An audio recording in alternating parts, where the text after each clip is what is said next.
Long ago, when Glooskap was the ruler of the Indians in eastern Canada, and when the animals all worked for him and talked like men, Wolf was one of Rabbit's enemies. On the surface they seemed to be friends, but each was afraid of the other, and each suspected the other of treachery. Rabbit was very faithful to his work as the forest guide, who showed people the way to far places.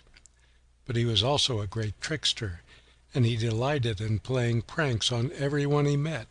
He liked more than all to pester Wolf, for he had a hatred of his cruel ways, and he was always able to outwit him. It happened that Rabbit and Wolf lived close together deep in the Canadian forest. Some distance from them in a little house lived a poor widow woman who had only one daughter. She was a very beautiful girl with hair as black as the raven's wing and with eyes like the dark of the underwater.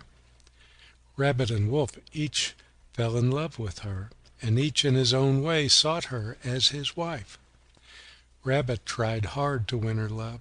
When he went to her house, he always dressed himself in a soft brown coat, and he put a bangle around his neck and bells upon his feet, and he often played sweetly on his flute, hoping to charm her with his music, for he was a great player upon the Indian harp.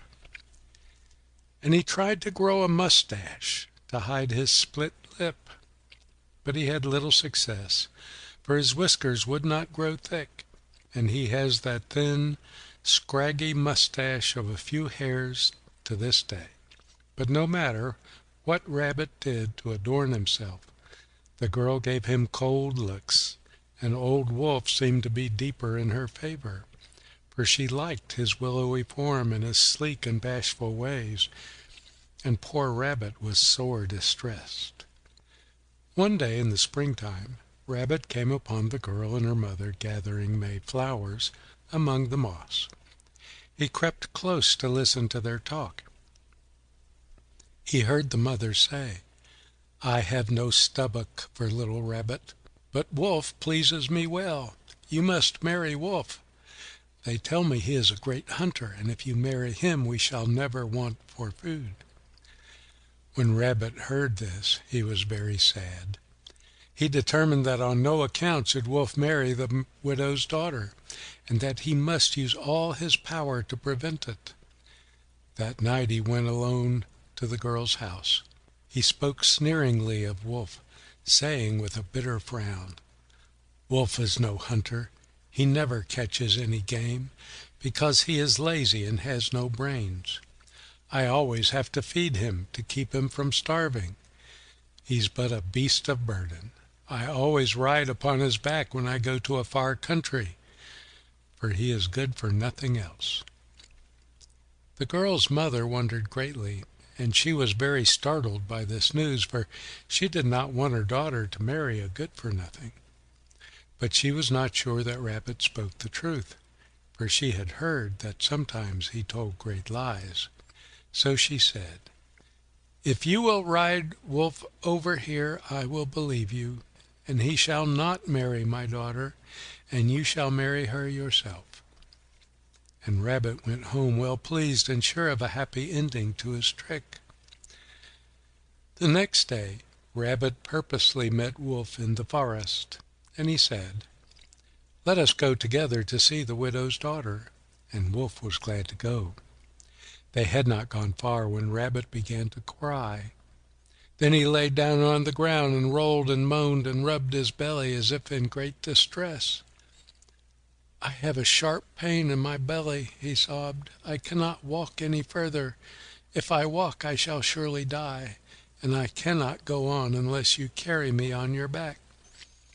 Wolf willingly agreed, for he wanted to see the beautiful girl, and he was very sorry for poor Rabbit in his pain. And Rabbit, laughing to himself, climbed on Wolf's back. Wolf ran along, not feeling the load, for Rabbit was very light. They had not gone far when Rabbit cried again and said, "I cannot ride without a saddle, for your bare back hurts me and gives me blisters." So they borrowed a little saddle from a field by the way and put it on Wolf's back. Soon Rabbit said, "This is fine fun. Let's play that you are a horse and that I am a great rider. I should like to put a little bridle on you and to wear spurs on my feet and carry a whip." And Wolf, wishing to please Rabbit, to make him forget his pain, gladly agreed. So they borrowed a little bridle and spurs and a whip from another field near by, and did as Rabbit asked. And together they went to the girl's home, Wolf trotting along like a little horse, and Rabbit laughing to himself, sitting in the saddle with his spurs and his whip, holding the bridle reins. When they drew near the house, Rabbit made a great noise, so that the mother and her daughter might look out and see where the shouting came from. He called loudly, "Whoa! Whoa!" And the girl and her mother opened the door and looked out at them in wonder. Then, as they were looking on, Rabbit, chuckling to himself, struck Wolf a stinging blow with his whip, and struck his spurs deep into Wolf's sides, and called him loudly a lazy beast. Wolf jumped and plunged and kicked, because of the prick of the spurs and the sting of the whip. He was very cross, but he said nothing. Some distance away, Rabbit tied Wolf to a tree, saying, "Stay here, and I will send the girl to you." Then he went to the house, and he said to the woman, "Now you will believe that Wolf is a beast of burden, for I have ridden here on his back." And the woman believed him. She told him to give Wolf some corn or grass. But Rabbit said, "He doesn't eat corn or grass. He eats only fresh meat." For he knew well that Wolf would be quite contented if he got a good meal of meat. Then she gave him some fresh meat, which he brought to Wolf. And Wolf was happy, and his anger disappeared, and he forgot the pain of the spurs and the whip, and he thought it was fine fun to get a good meal so easily. The woman promised that Rabbit should marry her daughter, and when night fell, Rabbit went home, well pleased, leaving Wolf still tied to the tree. It was so dark that Wolf did not see him leaving the house, and for a long time he thought he was still inside, and he waited long in the starlight. At last he grew tired of waiting, for he was hungry and he was cold, standing still in the chill night air of early spring. He cut with his teeth the bridle rein that tied him to the tree, and then he went to the woman's house. But the woman would not let him in. She told him to go away, that she never wished to see him again, and she called him a lazy beast of burden. He went home in great anger, for he knew now that he had been tricked, and he swore that he would have vengeance on Rabbit.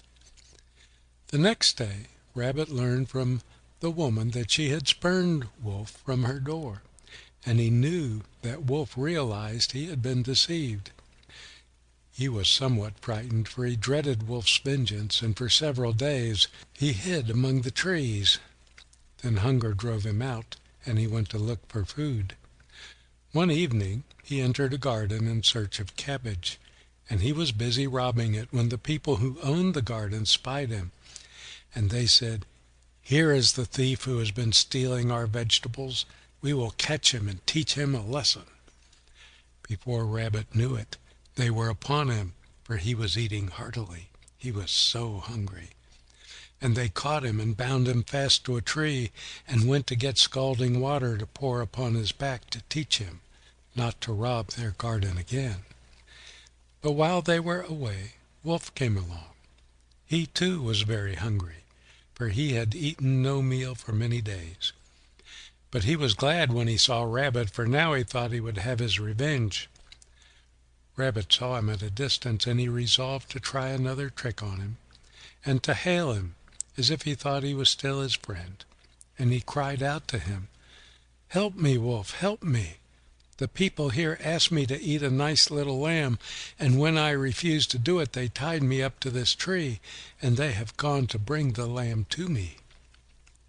Wolf was too hungry to be cautious, and he forgot all about Rabbit's tricks, for spring lamb was his favorite food, and he said, I will eat up the little lamb." And he smacked his lips as he spoke and thought of the nice tender meal he would have. Then Rabbit said, "Untie me and take my place, for the people will soon be here with the lamb." So the wolf untied him, and Rabbit in turn bound Wolf fast to the tree. And laughing to himself, because he had again outwitted stupid Wolf, he ran rapidly away. Far off he hid behind the trees to see what would happen. Soon the people came back, carrying pots of scalding water. Wolf saw them coming, and he was in high spirits, for he thought the lamb he was to eat was in one of the pots. It was moonlight, and in the shadow of the great tree the people could not see very clearly, and they thought Wolf was Rabbit, still bound fast where they had left him. So they poured the scalding water on his back and kicked him and knocked him on the head with a big stick, and they said, "Now, thief, we have taught you how dangerous it is to rob gardens in the spring moonlight." Wolf howled in pain, for his back was blistered and his head was sore. And Rabbit heard him, and he sat on a log and shook with laughter because of the success of his prank. Then the people untied Wolf and let him go. He went away wearily among the trees, and he again swore vengeance on Rabbit, and he resolved to kill him as soon as he set eyes upon him, for he knew he had been tricked a second time. For several days he searched for his enemy. At last, one night of bright moonlight, he came upon Rabbit sitting in a patch of Indian tobacco plants, eating his fill and contentedly chewing the tobacco leaves. Rabbit's mouth was full of tobacco, but he laughed loudly when he saw Wolf's back bound in bandages because of the blisters, and his sore head tied up in a cloth. But when he saw Wolf's angry eyes, he was frightened, and he ran away into the woods. The moon was shining in the forest, and Wolf could catch a glimpse now and then of his brown coat among the trees, and he chased him for a long time. Rabbit tried all his tricks to shake him from his tracks, but without avail.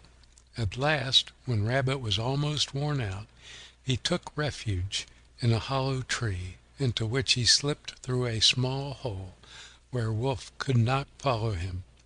And Wolf said, "Now I have him in my power. I will kill him. But first I must go home to get my axe to cut down the tree and chop off his head." Then he looked around for someone to keep watch over the tree while he was gone, so that Rabbit could not escape. At last he saw Owl sitting quietly on a branch near.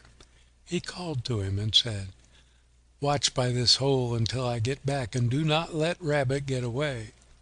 So Owl came down and sat by the hole and promised to keep guard over the prisoner, and Wolf went away to look for his axe. But Rabbit was not caught yet. He had another trick left. After Wolf had gone away, he called to Owl sitting by the hole and said, "Owl, come and see what a nice little room I have here in the tree." But Owl replied, "It is too dark. I cannot see." Then Rabbit said, "Open your eyes wide and put your face close to the hole, for I have a light here and you can see easily."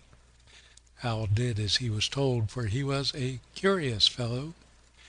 Rabbit had a great mouthful of tobacco juice from the Indian tobacco plants he had been chewing, and when Owl put his face close to the hole, he squirted the juice into Owl's eyes.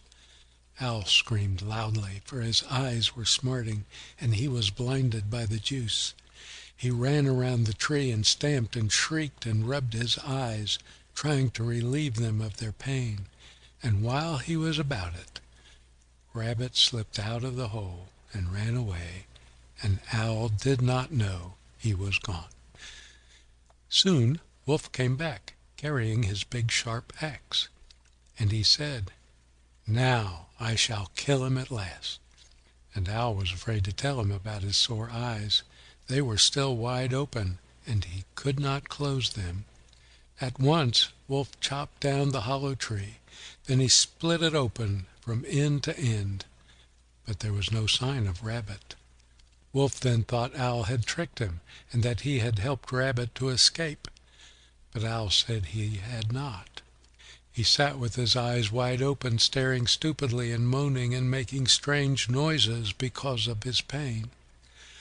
Wolf thought he was laughing at him and taunting him, for he did not know the meaning of the owl's strange cries, and in his rage he fell to beating him over the head with his axe handle until poor Owl's head was swollen to a great size, and Owl cried, "Hoot, hoot, hoot," and his eyes stared from his swollen head even larger than before. Then Wolf went away, resolved to keep away from Rabbit, and since that time Owl has cried, "Hoot, hoot, hoot," at night, for he still remembers his pain, and his head is still swollen and bigger than that of other birds, because of the beating Wolf gave him with his axe handle. And his eyes are still large, and they stare stupidly, and he cannot look at light, and he is blind in the daylight because of the tobacco juice Rabbit squirted into his eyes. And since that night, Rabbit and Wolf have avoided each other, and they have not lived in the same place, and they have never been friends.